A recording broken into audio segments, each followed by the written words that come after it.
My people, the resource curse theory is a lie, not a misunderstanding. It's a constructed lie used to justify organized theft. In the 1960s, Norway and several newly independent African countries all controlled valuable natural resources.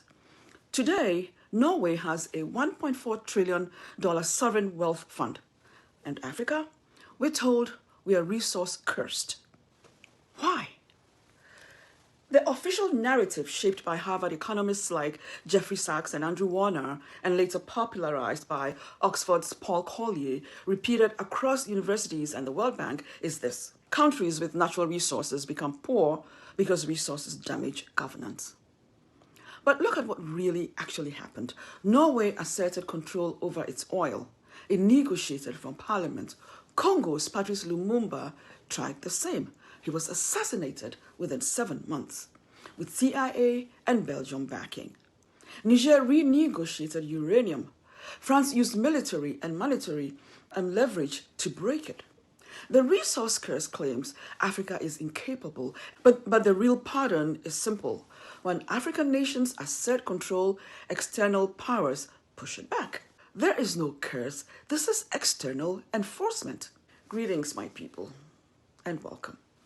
I'm Dr. Christie Agawu, researcher and also founder of Homemade Shea in Ghana. I built an enterprise on a simple belief that Africa should process its own resources and keep the value, whether it's shea butter, cobalt, copper, it's the same principle. Today, we dismantle one of these harmful myths in modern economics: that resources are a curse, that Africa cannot manage its own affairs. If you're here for the truth and you haven't subscribed, do it now. This is your home. Let's expose this lie together. So people, what is the resource curse theory? Why do elites treat it like scripture? As mentioned earlier, in the 1990s, Harvard economists Sachs and Warner published a study showing poor resource countries like Korea, Singapore, and Taiwan outpace resource-rich ones like Nigeria, the Congo, and Zambia. Paul Collier popularized it in his book, The Bottom Billion. Boom, academic consensus forms. Natural resources are a curse. The theory claims that resources create 3 problems: Dutch disease, corruption, and conflict. And their solution: good governance. Build strong institutions, embrace democracy, be transparent. The theory skips the real question: what happens when good governed African nations claim their resources? The answer is Congo, the Democratic Republic of Congo, and it shatters the theory. So let's look at the Congo, the Democratic Republic of Congo. In 1960, Congo becomes independent. Patrice Lumumba becomes prime minister with a strong democratic mandate. He had everything economists say you need. He was educated and intellectual, anti-corruption principles, clear development agenda for the Congo. And his economic plan? Simple. Use Congo's minerals for Congolese people, not Western corporations. Renegotiate the rigged contracts. Lumumba wanted exactly what Norway did: use national resources to build national prosperity. But Congo was destabilized. Within weeks, Katanga, home of copper and cobalt, secedes. The leader, Moise Tshombe, his backers, Belgium, Union Miniere, Rockefeller money, and British financiers. You know, Congo's uranium powered America's secret atomic bombs. Remember Hiroshima, Nagasaki? But Congo got nothing. When Lumumba tried to change that, the CIA telegrams called his removal an urgent and prime objective. They said, by any means necessary. Lumumba is executed only months later. The CIA ordered it. Belgian officers pulled the trigger. Mobutu Sese Seko takes over. He steals billions, $5 billion in fact. He brutalizes his people. He rules for 32 long years. Yet, he receives massive Western support because, why? He keeps extraction smooth. So when scholars say bad governance, we need to understand Lumumba was murdered for doing the governance they recommended. In case you think that's just history, matters of yesteryear, let me show you that this is happening right now in Niger. Niger supplies 5% of the world's uranium. French company Areva has mined it since 1971. That uranium powers 1/3 of France's electricity. Niger gets about 210 million euros per year. France gets energy worth over 2 billion euros. So in 2014, Niger President Issoufou said, enough, that's enough, and demanded fairer terms. He wanted higher royalties, market pricing, and infrastructure for Nigerians.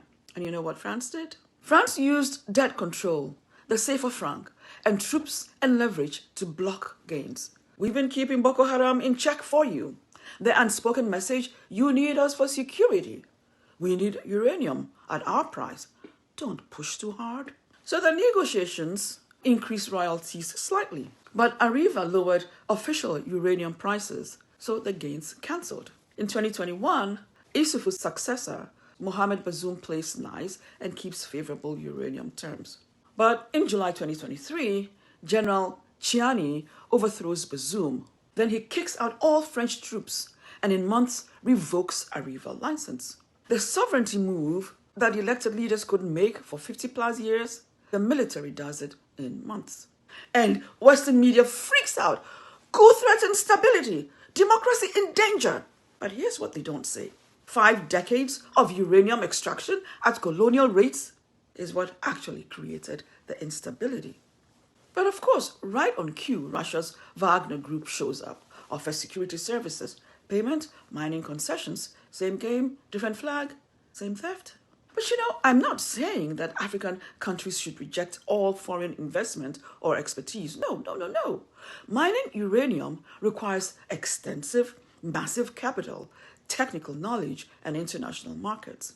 What I'm saying is this, that the terms matter. See, Botswana needed foreign mining expertise too, but they negotiated from a position of power, from sovereignty.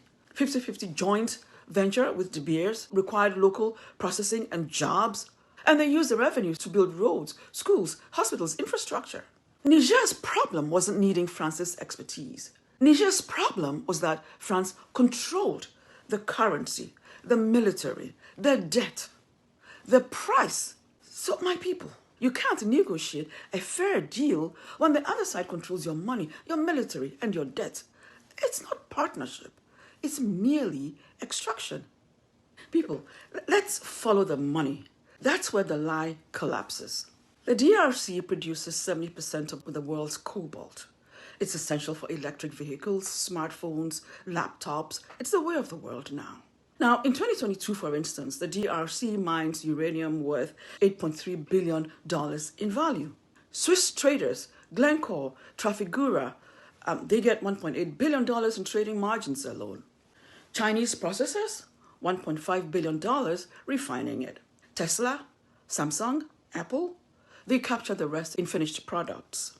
And the DRC government gets about $200 million per year. That's 2.4%. All the while sitting on 70% of global cobalt, 2.4%. Now, here is a reframe that destroys the resource curse narrative. For Congo, chaos is disaster. For foreign miners, it's profit. So let me show you why a strong, a well-governed DRC scares them.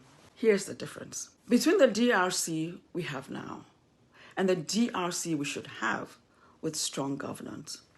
Today, cobalt leaves at $15,000 a ton. In a strong DRC, it'll leave at $30,000 to $64,000. Royalties today are 3.5%. In a strong DRC, they'll be 15%. Taxes are 8% today. In a strong DRC, they'll be 25%. Now, miners earn $2 to $5 a day. In a strong DRC, they'll earn $15 to $20 a day. Environmental cleanup costs nothing today. In a strong DRC, it'll cost $500 million. And foreign corporations pocketing over 40%, today, in a strong DRC, they'd settle for a normal 12%. So people, you see the problem.